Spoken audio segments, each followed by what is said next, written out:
Good morning everyone. Welcome है आप सभी का डाला एजुकेशन ग्रुप में which is run by major Bharat sir. तो हमने सिलेबस शुरू किया था इंग्लिश का, जिसमें हमने बात की थी कि हमारे पास टोटल कितने पार्ट्स है बेटा? 3। ग्रामर, वोकेबलरी और मिसलेनियस। ग्रामर हम डेली पढ़ रहे थे, वोकेबलरी हम डेली पढ़ रहे थे, और इन दोनों से मिलके हमारा मिसलेनियस पार्ट बनेगा। तो आओ आज की क्लास को करते हैं कंटिन्यू। तो सिनोनियम्स, आज की क्लास का हमारा first word is erudite. What is the meaning of erudite? बताइए, पता है किसी को? नहीं पता? जो बच्चे वीडियो को रिकॉर्डेड देखेंगे उनको फिर से बता दूं, ये बैच आपके लिए ऑनलाइन प्लस ऑफलाइन दोनों ही मोड में फ्री है। तो ये सवाल जो पूछा जा रहा है यहाँ सामने बैठे हुए ऑफलाइन वाले बच्चों से पूछा जा रहा है। आपको पता है तो आप भी कमेंट बॉक्स में आंसर कर सकते हैं। बेसिकली एरुडाइट का मतलब होता है कोई ऐसा पर्सन जिसने अच्छी खासी लर्निंग करी हुई है, अच्छा खासा ज्ञान हासिल किया हुआ है। कैसे? स्टडीज के माध्यम से। ठीक है, तो एरुडाइट बेसिकली मीन्स क्या हुआ? अगर हिंदी में एक शब्द बोलें तो क्या कहें? विद्वान कहें। हिंदी में क्या कहेंगे बेटा? विद्वान कहेंगे। तो इंग्लिश में क्या कह सकते हैं इसे, विद्वान को? एरुडाइट। ठीक बात है। इसके अलावा दूसरा कोई वर्ड क्या लिख सकते हैं इसके लिए? जिसने अच्छी खासी लर्निंग करी हुई है उसे लर्नड बोल सकते हैं, है ना? तो एरुडाइट बेसिकली मीन्स लर्नड। या फिर दूसरा वर्ड क्या आया हमारे पास? Scholar. Second word is scholar. ठीक है, हिंदी जो मीनिंग लिखना चाहे लिख सकता है, विद्वान। तो एरुडाइट इज लर्नड या फिर स्कॉलर। अच्छा देखो, इसे कैसे याद करेंगे हम? बेसिकली हमने इस वर्ड को दो पार्ट में तोड़ा। एरु, अरुण से मैच करता है। एरु, अरु, अरुण, है ना? तो अरुण ना अच्छी डाइट खाता है। क्या खाता है? अच्छी डाइट, मतलब काजू बादाम, दिमाग को चलाने वाली डाइट खाता है। ठीक है, और स्कूल में जाके लर्निंग करता है। ठीक है, अरुण अच्छी डाइट खाता है, स्कूल में जाके लर्निंग करता है, तो बेसिकली वो क्या हो गया है? विद्वान हो गया है। तो एरुडाइट का मतलब ही क्या था? विद्वान। क्लियर है बात? कोई डाउट तो नहीं? आराम से याद हो जाएगा। चलिए नेक्स्ट वर्ड पे चलें। Next second word is amicable. क्या मतलब है एमिकेबल का?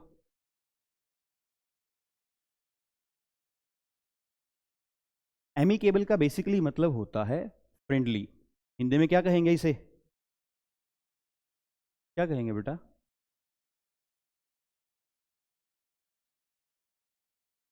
फ्रेंडली को हिंदी में क्या कहते हैं, नहीं पता आप लोगों को? दोस्ताना, है ना? भाई कोई व्यवहार है जिसका अच्छा फ्रेंडली व्यवहार है तो मतलब दोस्ताना व्यवहार है, तो दैट इज फ्रेंडली। फ्रेंडली को और क्या कहा जा सकता है? एक बड़ा ही प्यारा शब्द हमारे पास और होता है इसके लिए, दैट इज कॉर्डियल। क्या शब्द है बेटा? कॉर्डियल। तो एमिकेबल इज फ्रेंडली और कॉर्डियल। ठीक है, एमिकेबल वर्ड में याद रखिएगा, एमी जो रूट है, एमी हमारे पास एक रूट होता है जिसका मतलब होता है फ्रेंडली। इसका मतलब ही फ्रेंडली होता है इस एमी रूट वर्ड का। ठीक है, और एबल जहां जहां लगता है वो उसके जैसा होता है, उसके लायक होता है। जैसे कैपेबल शब्द आप जानते हैं, है ना? मैनेजेबल, जिसको मैनेज किया जा सके, राइट? तो एबल मतलब उस चीज के लायक होना। तो जो फ्रेंडशिप के लायक है तो फ्रेंडली है, तो दैट इज एमिकेबल है वो, राइट? तो अच्छा, फ्रेंडली आप जानते हैं, इजी वर्ड है। Next is cordial. Next word is cordial. Cordial word को जानते हैं आप लोग? नहीं जानते हैं? कोर्डियल वर्ड बनता है कार्डिया से बनता है कार्डिया। कार्डिया का बेसिकली मतलब होता है हार्ट। जो हार्ट का डॉक्टर होता है उसे क्या बोलते हैं? कार्डियोलॉजिस्ट बोलते हैं। तो कार्डिया इज हार्ट, तो कोर्डियल कार्डिया से ही तो है। तो जिससे दिल मिले, तो जिससे दिल मिले तो वो कौन कैसा हुआ? फ्रेंडली हुआ ना, तो that is cordial. Simple word है एकदम। अच्छा, एमी रूट का मतलब क्या था? फ्रेंडली। एमी से दो बड़े इंपॉर्टेंट वर्ड बनते हैं हमारे पास, एक है एमी केबल और दूसरा है एमी एबल। एमी केबल और दूसरा एमी एबल। याद रखिएगा दोनों का ही मतलब क्या होता है? फ्रेंडली, क्योंकि दोनों ही किससे बने हैं? एमी से। किससे बने हैं? एमी से। एमी रूट ईजी है, याद रहेगा, ठीक है। अगर ना भी रहे तो ध्यान रखना, एमी को अम्मी से लिंक कर लेना। अम्मी मतलब मदर, है ना। तो अम्मी कैसी होती हैं? फ्रेंडली, है ना। फादर फिर भी खड़ूस माने जाते हैं और मदर फ्रेंडली मानी जाती हैं, तो अम्मी कैसी होती हैं? फ्रेंडली। तो एमी आता ही समझ जाना फ्रेंडली से मतलब होगा इसका, ठीक है। चलिए आगे चलें। Next word for the day is unruly. क्या मतलब है अनरूली का?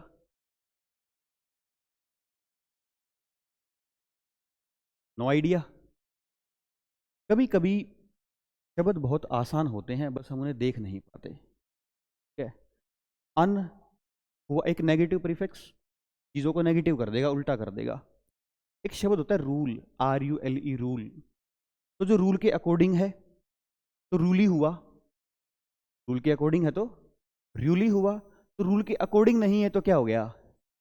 अनरूली, यानी कि डिसऑर्डर्ड है ना, यानी कि ऑर्डर में नहीं है, तो इसे क्या बोलेंगे?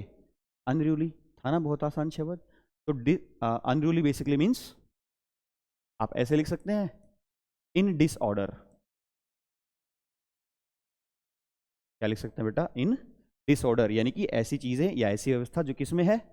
डिसऑर्डर में है, या फिर ऐसा कहें कि ऑर्डर में नहीं है, तो दैट इज अनरूली, ठीक है। इजी वर्ड है, कर लोगे। क्या इससे मिलता जुलता कोई और शब्द याद आ रहा है आप लोगों को?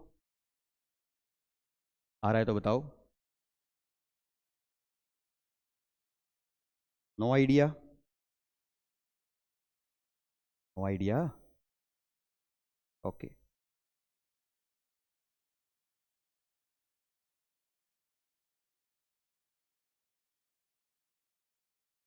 जो रूल में नहीं होता, जो शासन में नहीं होता, वो जंगली भी तो होता है ना। दो तरह के जानवर होते हैं, डोमेस्टिकेटेड और दूसरा वाइल्ड। तो क्या शब्द लिख सकते हैं? वाइल्ड, ठीक है। तो इफ समवन इज अनरूली तो ही और she also can be called wild. तो अनरूली इज इन डिसऑर्डर कहिए अगर व्यवस्था की बात है, और अगर पर्सन या जानवर की बात है तो वाइल्ड भी कहा जा सकता है, ठीक है। शैल वी मूव, आगे चलें। Next word we have is zealous. What is the meaning of zealous?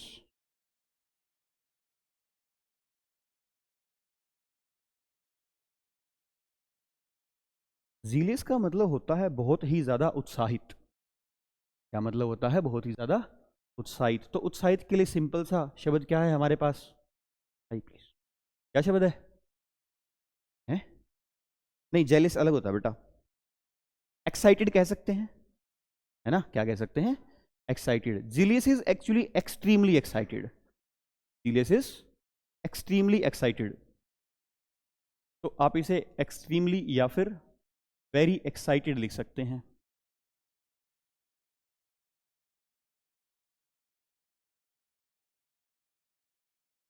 तो वेरी एक्साइटेड के लिए और क्या टर्म यूज किया जा सकता है? बातें बेटा, बैठो, बैठ जाओ, बातें नहीं।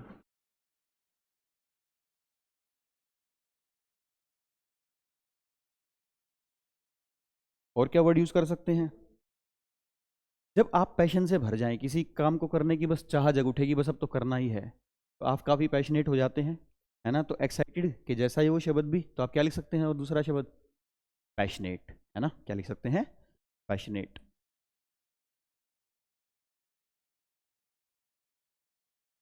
That is passionate. Excited easy word है, पैशन सब जानते हैं, पैशनेट इजी वर्ड है। एक ही वर्ड थोड़ा सा डिफिकल्ट लग सकता है, जीलियस, जो कि हमारा ओरिजिनल वर्ड है। आप इसको ब्रेक करके अगर ऐसे देखो तो ये झील जैसा मैच नहीं हो रहा, है ना। तो मान लो अगर हम बच्चों को कहें कि चलो भैया झील पे चलते हैं घूमने, तो बच्चे क्या हो जाएंगे? सिंपल। तो झील पे जाने के लिए बच्चे क्या हैं? एक्साइटेड हैं, तो दैट इज जीलियस, ठीक है।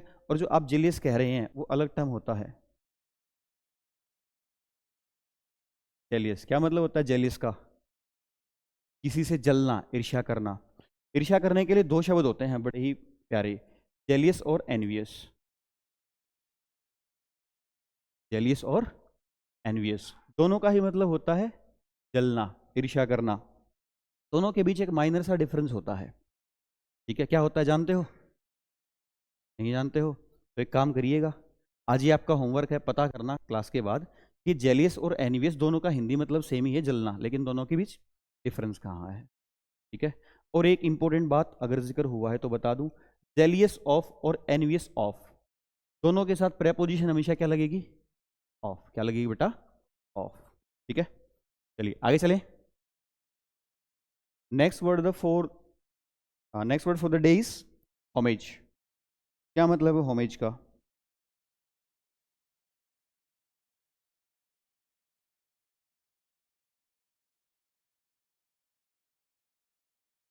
No idea.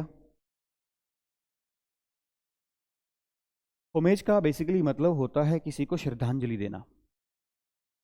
क्या मतलब होता है? हिंदी मीनिंग इज श्रद्धांजलि देना। तो श्रद्धांजलि किसी को देते हैं तो किसी को रिस्पेक्ट पे करते हैं, है ना। तो इंग्लिश मीनिंग क्या हुआ? टू पे रिस्पेक्ट, या फिर टू पे ट्रिब्यूट एक वर्ड होता है इसी के लिए, इजी सा वर्ड है, जानते हो ट्रिब्यूट तो, है ना। तो इट मीन्स टू पे ट्रिब्यूट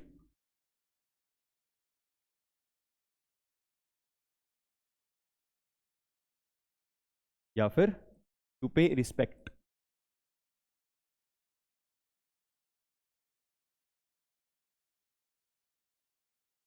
तो सम्मान देना, राइट। अच्छा, ट्रिब्यूट जानते थे आप लोग, इजी टर्म है, ठीक है। अगर नहीं जानते होगे तो भी याद हो जाएगा साथ साथ। रिस्पेक्ट तो जानते ही हैं सारे, उसमें तो कोई इशू नहीं है। अच्छा, होमेज को देखो कैसे याद करेंगे हम। हमने कहा होमेज, होम पर आज, मतलब घर पर आज, ठीक है। हम क्या करेंगे? रिस्पेक्ट देंगे, सम्मान देंगे। किसको सम्मान देंगे? भाई मानो तुम हो गए हो शहीद, ठीक है, तुम क्या हो गए हो?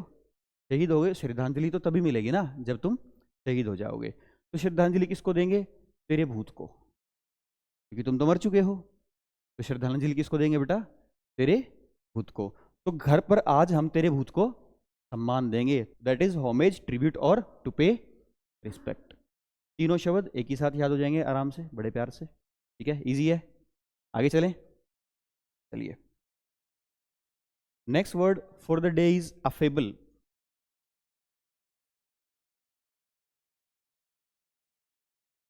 The word is affable. क्या मतलब बेटा अफेबल का?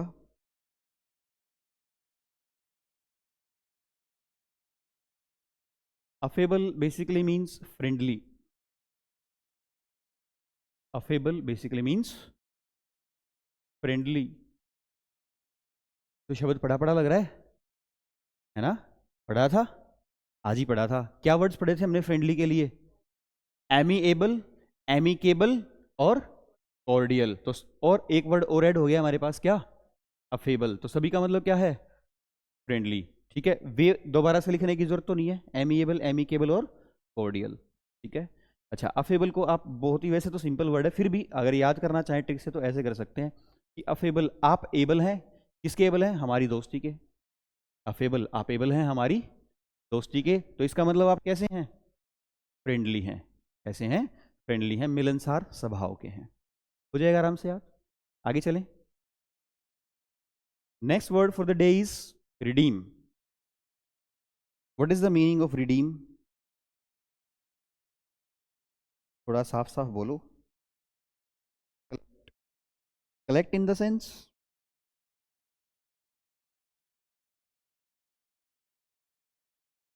कलेक्ट इन द सेंस मतलब कलेक्ट करना, मतलब कैसे? अगर मान लो मैं चार पांच चीजें इकट्ठी कर लूं तो क्या उनको रिडीम कर लिया जाएगा? ऐसा बोल सकता हूं मैं? नहीं बोल पाऊंगा, उसको तो कलेक्टिव बोलना पड़ेगा। तो फिर रिडीम क्या होता है? क्या होता है रिडीम?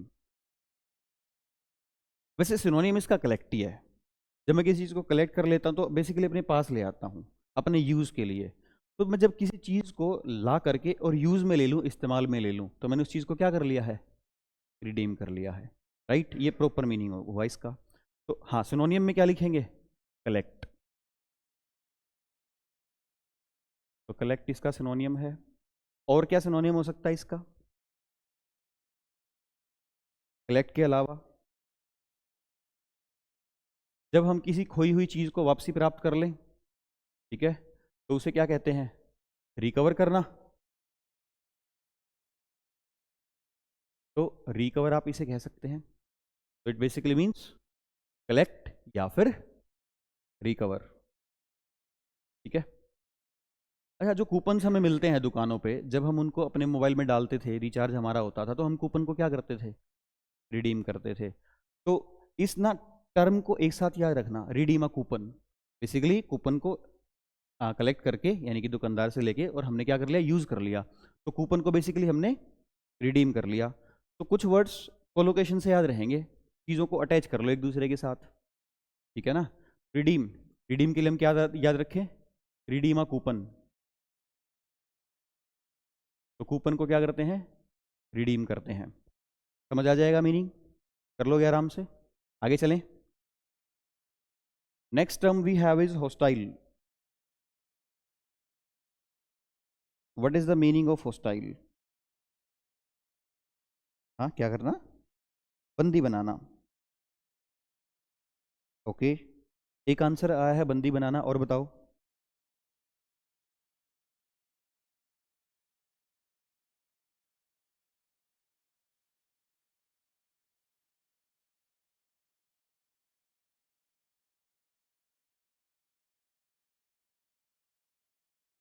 बस, जो आप कह रहे हो बंदी बनाना, बंदी है ना, बंदी नहीं, बंदी, दैट इज हॉस्टेज।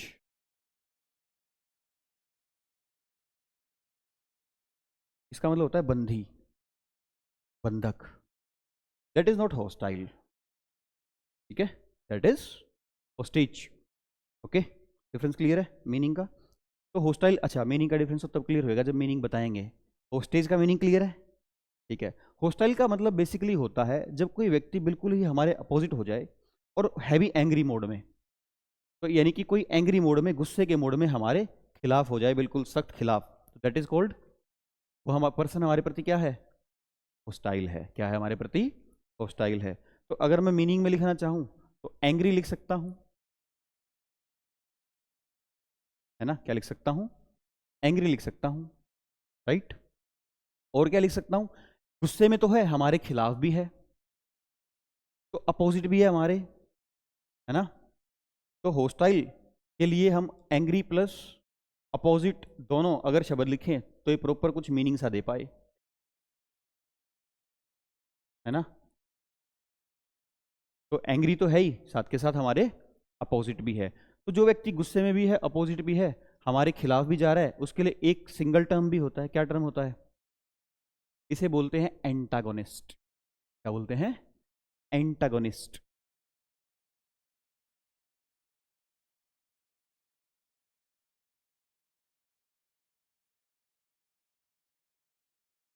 ठीक है। अच्छा, जो हमारे खिलाफ जा रहा है, हमारे हमारे से गुस्सा भी है, क्या वो हमारा दुश्मन नहीं हुआ? तो इसे एनिमी भी तो कह सकते हैं आप आसान से शब्दों में, है ना? इन दोनों टर्म्स को अगर आप एक वर्ड में रिप्रेजेंट करना चाहें तो इसे और क्या कहा जा सकता है? एनिमी तो कहा जा सकता है, दैट इज शत्रु। ठीक है। हाँ, लेकिन वो ऐसा पर्सन जिसमें वो भावनाएं छिपी हुई हैं, दैट इज कॉल्ड हॉस्टाइल। कौन सी भावनाएं? शत्रुता की भावनाएं। That person will be called hostile. समझ आ गया शब्द क्या है?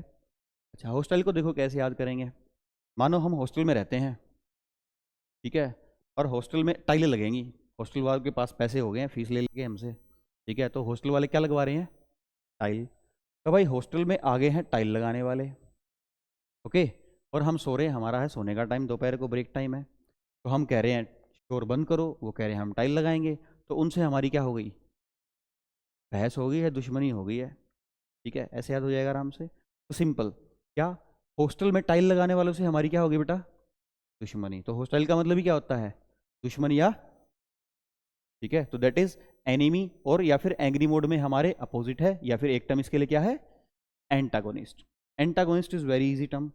एंटा, एंटी से बनता है, एंटी इज अपोजिट, वायरस का उल्टा एंटीवायरस। तो एंटी जो हमारे अपोजिट जाएगा दैट इज एंटा, एंटी। और गो, गो का तो मतलब ही जाना होता है, तो जो हमारे खिलाफ जा रहा है that is called antagonist, that is called antagonist. Simple है, आराम से याद हो जाएंगे सारे टर्म्स। कोई तकलीफ हो तो बोलो। Shall we move? Next word for the day is face. What is the meaning of face?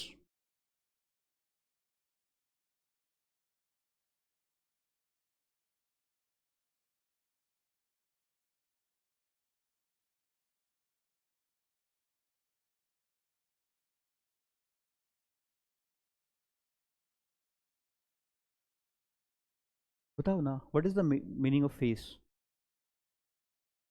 सामना करना, ठीक बात है।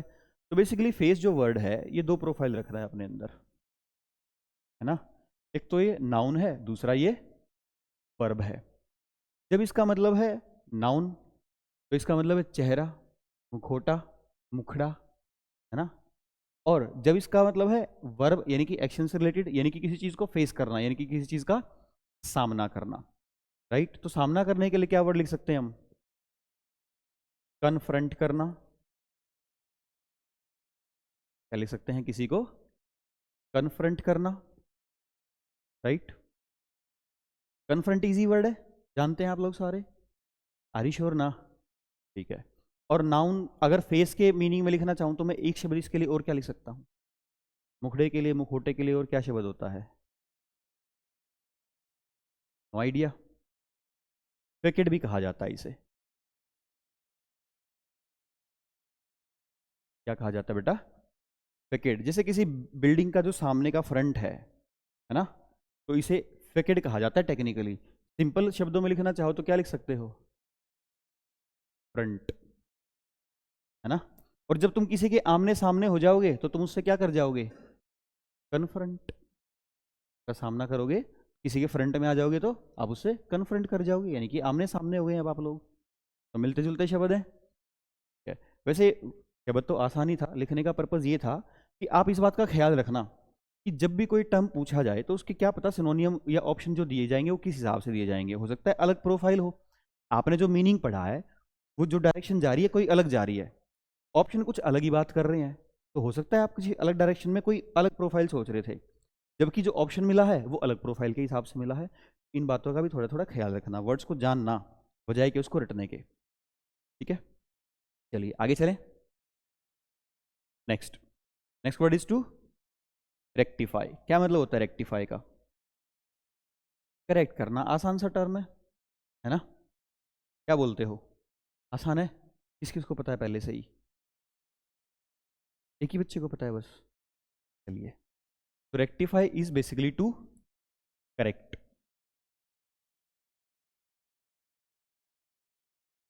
जो कॉमर्स साइड से बच्चा होता है उसको बड़ा पता होता है इस शब्द का, उससे रूबरू होता है ना।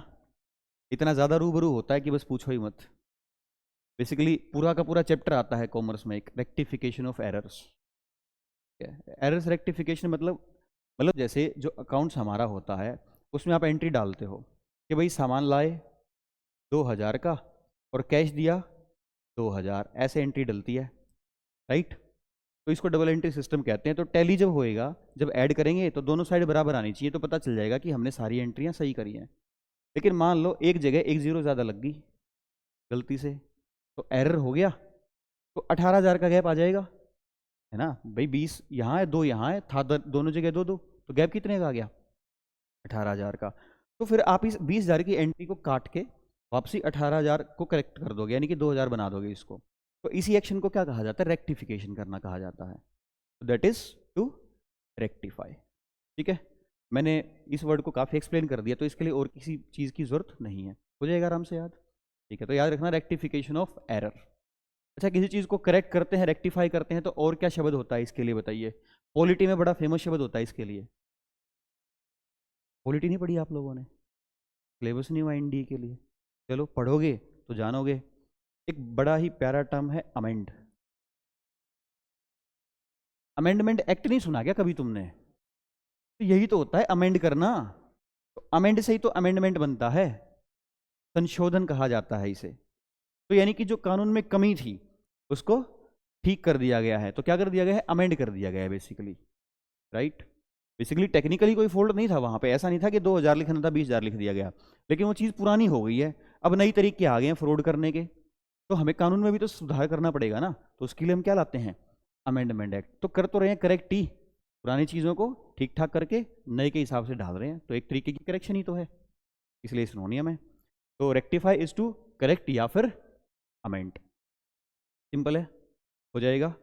चलिए, वैसे तो हम हर रोज 10 वर्ड पढ़ रहे थे, लेकिन आज मैं स्लाइड्स में आपके लिए 15 वर्ड्स लाया था। क्या बोलते हो, 15 करें कि 10 ठीक है? व्हाट यू से, बताओ बताओ। मुझे, मैं ऐसा मान के चल रहा हूँ कि जो आप ओपिनियन देंगे वो सेम ही आएगा। बच्चे तो हर जगह सेम ही बैठे हैं, चाहे वो रिकॉर्डेड लेक्चर देखें चाहे यहाँ बैठ के देखें। क्या ख्याल है आप लोगों का? कौन कौन कहता है कि सर 15 वर्ड कंटिन्यू करते हैं? 1 2 3 4 5 6, अरे वाह, 7 में से 6, क्या बात है। चलिए फिर आगे कंटिन्यू करते हैं, आइए। नेक्स्ट वर्ड भी है, बोर नहीं हो रही ना क्लास में, ये अच्छी बात होती है जब चीज़ें साथ साथ याद हो रही हो, तो ऐसा लगता नहीं है कि सर बस बहुत ही हो गया है। चलिए, next word is to tarnish. What is the meaning of tarnish? What is the meaning of tarnish? Destroy, destroy तो नहीं होता, थोड़ा थोड़ा चल भी जाएगा वैसे तो, बट नॉट एग्जैक्टली डिस्ट्रॉय। और कोई आंसर? और कोई आंसर नहीं? टार्निश का बेसिकली मतलब होता है किसी की छवि को कलंकित करना, ठीक है? तो डिस्ट्रॉय इसका सिनोनिम कैसे हुआ फिर? जब आप किसी की छवि को कलंकित कर रहे हैं तो आप उसकी छवि को नष्ट कर रहे हो ना, जो उसकी इमेज बनाई है उस व्यक्ति ने, आप उसको नष्ट कर रहे हो, तो इसलिए डिस्ट्रॉय भी इसका सिनोनिम होता है, राइट? लेकिन बेसिकली इसका मतलब क्या हुआ? किसी की छवि को कलंकित करना, यानी कि किसी पे ब्लेम लगाना, है ना? तो ब्लेम से वर्ड लिखूं मैं इसके लिए एक, क्या बोलेंगे? ब्लेमिश। क्या वर्ड बोल सकते हैं बेटा? ब्लेमिश, यानी कि किसी की छवि पे ब्लेम लगाना, कलंक लगाना, दैट इज ब्लेमिश। ओके, किसी की छवि को खराब कर रहे हैं, किसी भी चीज को खराब कर रहे हैं तो उसे स्पॉइल करा जाता है, तो स्पॉइल लिख सकता हूं मैं इसके लिए, दैट इज ब्लेमिश कहूं, या फिर दूसरा वर्ड क्या लिख सकता हूं? स्पॉइल लिख सकता हूं, ठीक बात है। नेक्स्ट, और क्या शब्द लिख सकते हैं हम इसके लिए? Any other idea? सही है, नहीं? चलो दो ही वर्ड लिख लेते हैं फिर। तो tarnish is to basically blemish या फिर स्पॉइल। स्पॉइल इजी वर्ड, आप सारे जानते हैं। ब्लेमिश इजी वर्ड है, ब्लेम से ही तो बना है, पहले भले ही तुम्हें मुश्किल लगता, लेकिन अब तुम जानते हो तो इजी है, क्योंकि ब्लेम से ब्लेमिश बनता है, ठीक है? बच गया टार्निश। टार्निश को कैसे याद कर सकते हो? ऐसे कर सकते हो कि जो टार्निश, तनिष, तनिष से मैच कर रहा है, तनिष ज्वेलर है ना, है ना? भाई मान लो तनिष ज्वेलर की जो छवि है उसको कोई खराब करने की कोशिश कर रहा है, ऐसे याद कर सकते हो चाहो तो। या फिर एक सब्सटेंस होता है जिसे टार कहा जाता है, that is a dark black substance, क्या बोलते हैं उसे? टार। तो मान लो आप किसी की छवि पे वो कालक पोत रहे हो, क्योंकि ब्लैक डार्क सब्सटेंस है, वो टार ही तो होता है, तो आप क्या कर रहे हो? उसकी छवि को ब्लेमिश कर रहे हो या फिर फॉइल कर रहे हो। तो चाहो तो टार से कर लो या फिर तनिष से कर लो, जैसा आपको अच्छा लगे, किसी भी तरीके से आप जा सकते हैं। फाइन, हो जाएगा याद, कोई दिक्कत परेशानी तो नहीं है? चलिए, next word is augment. What is the meaning of augment? बताइए, कोई आइडिया है?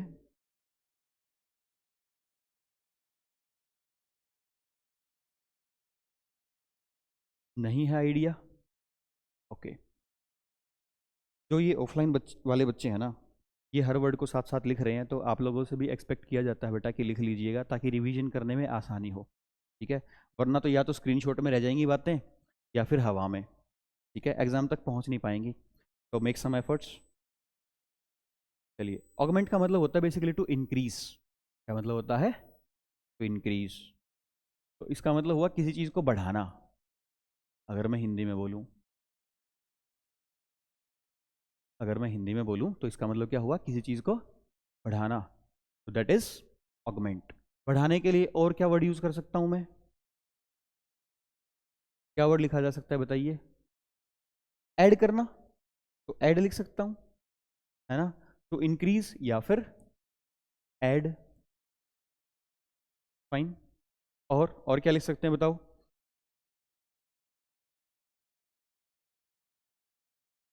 मेक लार्जर लिख सकते हैं, मेक बिगर लिख सकते हैं, है ना। तो इट मीन्स टू मेक बिगर या फिर लार्जर। तो किसी चीज़ को बढ़ा देना, बेसिकली यही मतलब है, ठीक है। इंक्रीज आप जानते हैं, ऐड आप जानते हैं, बिगर लार्जर बनाना आप जानते हैं, सारे टर्म्स इजी हैं। एक ही टर्म थोड़ा सा नया सा है, क्या? ऑगमेंट। ऑगमेंट को आप ऐसे याद कर सकते हो, मान लो कोई एम्प्लॉय जाता है मालिक के पास, कहता है सर सर सैलरी बढ़ाओ ना सर, ठीक है। तो मालिक कहते हैं देखो भाई अगस्त में बढ़ा देंगे। ऑगमेंट अगस्त में, अगस्त में तुम्हारी सैलरी बढ़ा देंगे, तो दैट इज ऑगमेंट। ऑगमेंट हो जाएगा याद, लिंक करके थोड़ा सा कर लोगे ना, श्योर हो? चलिए फिर आगे चलें, आइए। Next word we have is relish. What is the meaning of relish?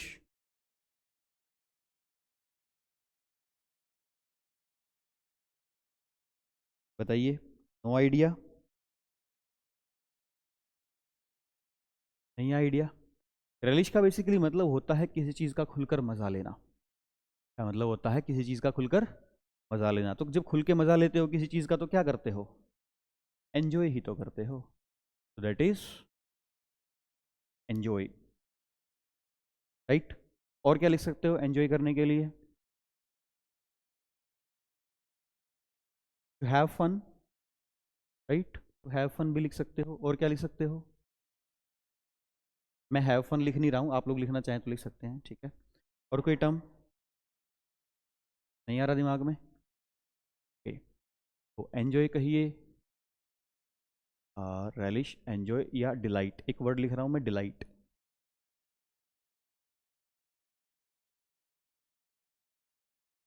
ठीक है, डिलाइट का मतलब भी होता है किसी चीज़ का आनंद लेना।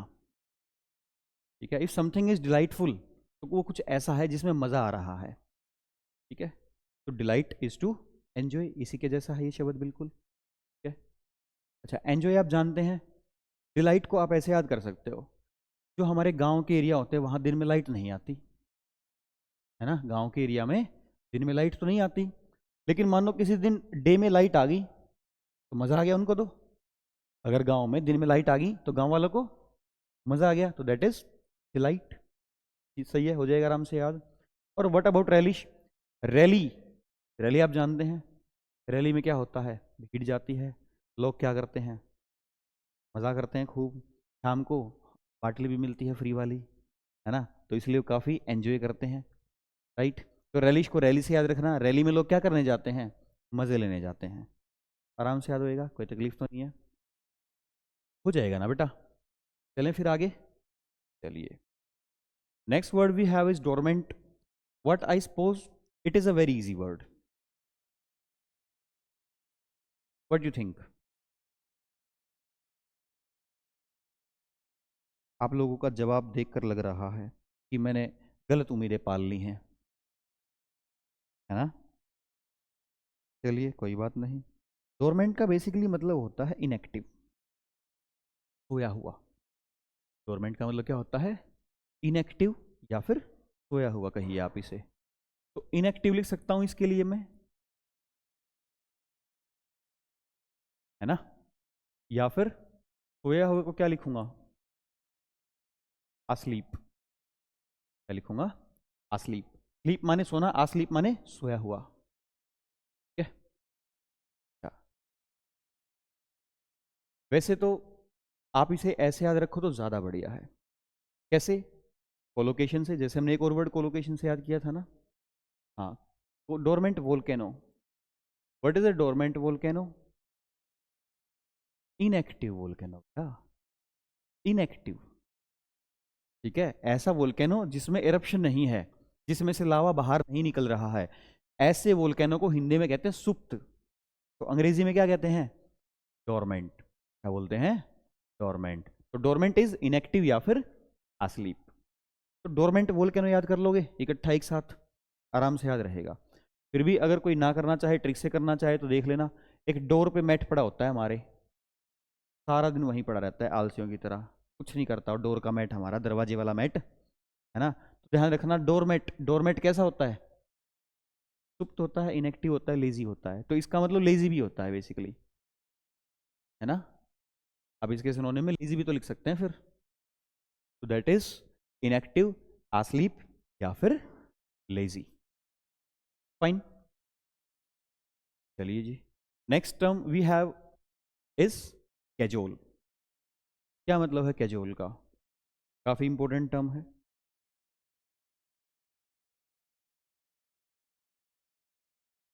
बताइए, आ रहा है कुछ माइंड में? नहीं आ रहा है? कैजुअल का बेसिकली मतलब होता है किसी को बेवकूफ बनाना। कैजुअल का बेसिकली मतलब क्या होता है? किसी को बेवकूफ बनाना। तो किसी को बेवकूफ बनाने के लिए क्या लिख सकता हूं? टू बी फूल समवन, है ना। टू बी फूल समवन, किसी को मूर्ख बनाना। फूल होता है मूर्ख, टू बी फूल समवन मतलब किसी को मूर्ख बनाना। ओके, और क्या लिख सकते हैं किसी को मूर्ख बनाने के लिए? एक टर्म होता है इसके लिए, क्वैक्स। COAX। क्या है? COAX। एक्स बनाना बड़ा डिफिकल्ट काम मेरे लिए। बन गया? समझ पा रहे हो एक्स है? तो casual basically means to be fool someone या फिर एक्स। अच्छा, कैजुअल को कैसे याद रखोगे? कैजुअल को आप ऐसे याद रखोगे कि काजल, काजल क्या करती है भाई सबको? काजल क्या करती है सबको? बेवकूफ बनाती है। ठीक है, कैसे बेवकूफ बनाती है? ऐसे बेवकूफ बनाती है, कहती है मेरा कोई एक्स नहीं है। ठीक है, क्या कहती है? मेरा कोई एक्स नहीं है, यही कह के बेवकूफ बनाती है सबको। तो कैजुअल का मतलब हुआ बेसिकली किसी को बेवकूफ बनाना। ठीक है, हो जाएंगे सारे के सारे टर्म्स याद। चलो एक बार फटाफट रिकैप करें। कोशिश करिएगा कि ना आपको बोर्ड की हेल्प की जरूरत पड़े और ना ही नोटबुक की। तो हम करते हैं शुरू से शुरू, फर्स्ट वर्ड से। The first word we had is erudite. तो अरुण अच्छी डाइट खाता था, स्कूल जाता था, लर्निंग करता था। तो erudite is scholar and learn, यानी कि विद्वान। याद हो गया? Next term we have is amicable. तो एमी, अम्मी कैसी हैं? फ्रेंडली। तो एमीएबल, एमिकेबल सबका मतलब क्या है? फ्रेंडली। और दूसरा जिससे दिल मिले वो क्या है? कॉर्डियल, क्योंकि हार्ट का डॉक्टर इज कॉल्ड कार्डियोलॉजिस्ट। तो कार्डिया, कॉर्डियो, ये एक ही रूट से बने हुए शब्द हैं। Next term we have is unruly. तो जो रूल में नहीं है तो जंगली है, वाइल्ड है। तो अनरूली इज वाइल्ड या फिर in disorder. Next term we have is zealous. तो झील पे जाने के लिए बच्चे क्या हैं? एक्साइटेड हैं। तो एक्साइटेड हैं या फिर पैशनेट हैं। होमवर्क था आपका जेलियस ऑफ, एनिवियस ऑफ, दोनों के बीच का डिफरेंस। हिंदी मीनिंग दोनों का सेम है, किसी से चलना। Next term we have is homage. तो होम पर आज, घर पर आज हम तेरे भूत को रिस्पेक्ट देंगे। तो होमेज इज टू पे ट्रिब्यूट और टू पे रिस्पेक्ट, यानी कि श्रद्धांजलि देना, इसका हिंदी मीनिंग हुआ। Next is affable. तो आप एबल हैं हमारी दोस्ती के, क्योंकि आप मिलनसार स्वभाव के हैं, दोस्ताना स्वभाव के हैं। तो आप कैसे हैं? फ्रेंडली हैं। कैसे हैं बेटा आप? Friendly. Next term we have is redeem. तो कूपन को हम क्या करते हैं? रिडीम करते हैं, कलेक्ट करते हैं। तो पहले दुकान से कलेक्ट करेंगे, मतलब खरीदेंगे। कलेक्ट करने का एक मतलब खरीदना भी होता है। तो पहले खरीदेंगे, उसके बाद उसको यूज करेंगे। तो यही होता है रिडीम करना। ठीक है, तो कलेक्ट या रिकवर। Next is hostile. तो हॉस्टल में टाइल लगाने जो आए हैं उनसे हमारी दुश्मनी होगी है, क्योंकि वो हमारे अपोजिट जा रहे हैं। तो एंटागोनिस्ट है वो हमारे, एनिमी है वो हमारे, शत्रु है, दुश्मन है। तो हो जाएगा याद आराम से। नेक्स्ट टर्म, अच्छा जो कंफ्यूजन वाला वर्ड था आपके दिमाग में, हो गया था होस्टेज। तो ये होता है बंधक। Next term is face. तो दो प्रोफाइल थी, नाउन और वर्ब, इजी वर्ड है। क्या मतलब था? या तो सामना करना या फिर मुखौटा या चेहरा। Next term is rectify. तो रेक्टिफाई करते हैं हम एरर्स को, यानी कि गलतियों को ठीक करते हैं। तो रेक्टिफिकेशन ऑफ एरर, पूरा कोलोकेशन याद रखना एक साथ। तो टू करेक्ट या फिर amend. Next term we have is tarnish. तो टार लगा के हम किसी की छवि को क्या कर रहे हैं? स्पॉइल कर रहे हैं। तो ब्लेम लगा रहे हैं या फिर स्पॉइल कर रहे हैं। तो दैट इज टार्निश। ठीक है, या फिर तनिष से याद किया था हमने, तनिष ज्वेलर्स की इमेज को क्या कर रहे हैं? खराब कर रहे हैं कुछ लोग। Next is augment. तो अगस्त में बढ़ा देंगे क्या? सैलरी तुम्हारी। तो ऑगमेंट इज टू इंक्रीज या टू ऐड या फिर टू मेक लार्जर या bigger. Next term is relish. तो रैली में लोग क्या करते हैं, एंजॉय करते हैं, मजे करते हैं। तो एंजॉय या डिलाइट। तो दिन में लाइट आएगी तो गांव वाले भी क्या करेंगे, मजे करेंगे। ठीक है भाई, टेलीविजन देखेंगे या जो भी उनको करना वो करेंगे। Next is dormant. तो डोर का मेट या फिर डोरमेंट वोल्केनो, किसी भी तरीके से याद रखो। तो डोरमेंट है क्या, इनएक्टिव या फिर आस्लीप, और क्या कह सकते हो, लेजी, आलसी कह सकते हो। Next and the last word for the day was casual. तो काजल क्या करती है, सबको बेवकूफ बनाती है। क्या कहती है, मेरा कोई एक्स नहीं है। तो cajole is to be fool someone या फिर को एक्स। ठीक है, चलिए वोकैब के सेशन में आज के लिए इतना ही। बाकी बातें करते हैं आपसे नेक्स्ट सेशन में। और बैच से जुड़े रहिएगा, ऑनलाइन ऑफलाइन दोनों के लिए हमारा ये बैच है। जो भी बच्चे ऑफलाइन आ सकते हैं प्लीज़ वेलकम है आप लोगों का, आइए। और आपका जो नया बैच शुरू होगा वो कब से होगा, 1 मई से। एड्रेस क्या था हमारा, किला बाईपास। ठीक है, चलिए जी, थैंक यू सो मच।